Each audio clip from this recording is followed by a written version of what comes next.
Hi friends. ఒకప్పుడు యుద్ధాలంటే భూమి మీద మనుషులు, భూమి మీద ఉన్న వనరుల కోసమే జరిగేవి.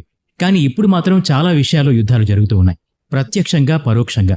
కొన్ని దశాబ్దాల క్రితం అంతరిక్ష యానానికి సంబంధించిన విషయంలో రెండు అగ్రరాజ్యాలు పోటీపడ్డ సంగతి తెలిసిందే. అయితే రష్యా చాలా విషయాలు దాచిపెట్టింది అని చెప్తారు.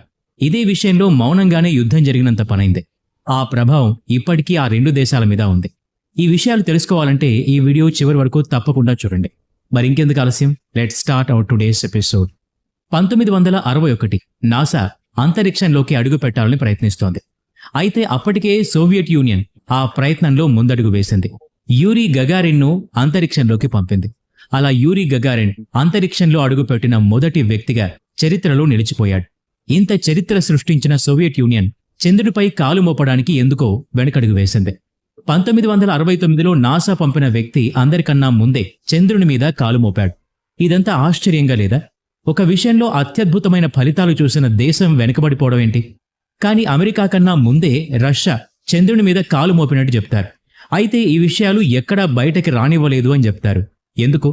అప్పటికే రష్యా రహస్యంగా కెనాన్స్తో ముఖ్యమైన పరీక్షలు నిర్వహించిందా? 1975 డిసెంబర్ 25న ఇంటర్నేషనల్ స్పేస్ ట్రీటీ ఆర్గనైజేషన్ తీర్మానాన్ని ఉల్లంఘించింది. ఆ విషయాల్ని తెలుసుకుందాం. సీక్రెట్స్ ఆఫ్ రష్యన్ స్పేస్ ఏజెన్సీలో the Russian secret moon landing. 16 July 1969. ఒకవైపు నాసా వ్యోమగామి నీల్ ఆర్మ్స్ట్రాంగ్ తన సిబ్బందితో కలిసి చంద్రుని మీదకు వెళ్లడానికి సమాయత్తమవుతున్నాడు. మరోవైపు అందుకు 3 రోజుల ముందే రష్యన్ వాళ్ల లూనార్ 15 స్పేస్ క్రాఫ్ట్ దాదాపు చంద్రుని దగ్గరికి వెళ్ళింది. మరి చంద్రునిపై కాలు మోపిన మొదటి వ్యక్తి అమెరికన్ అంటారేంటి? రష్యా అమెరికాతో జరుపుతున్న కోల్డ్ వార్ వల్ల రహస్యంగా చాలా ముందు నుంచే లూనార్ పేరుతో స్పేస్ క్రాఫ్ట్ ని అంతరిక్షంలోకి పంపుతోంది.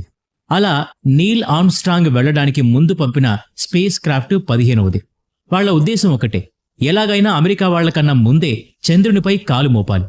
అయితే లూనార్ 916 స్పేస్ క్రాఫ్ట్స్ దాదాపు అక్కడి దాకా వెళ్లాయి కూడా. మరి 3 సంవత్సరాలకు ముందే ఈ పరీక్షలో నెగ్గిన రష్యా ఎందుకు వెనకబడింది? ఇది కేవలం అమెరికా వేసిన అపవాదే అంటారా?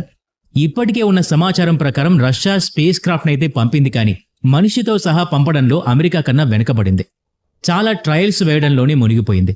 బట్ టైం ఎవరి కోసం ఆగదు కదా.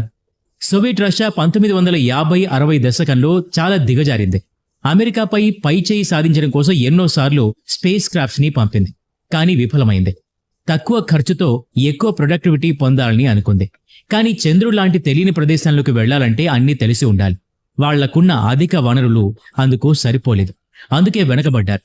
మనిషితో కాకుండా చంద్రుని వైపు ఇతర స్పేస్ క్రాఫ్ట్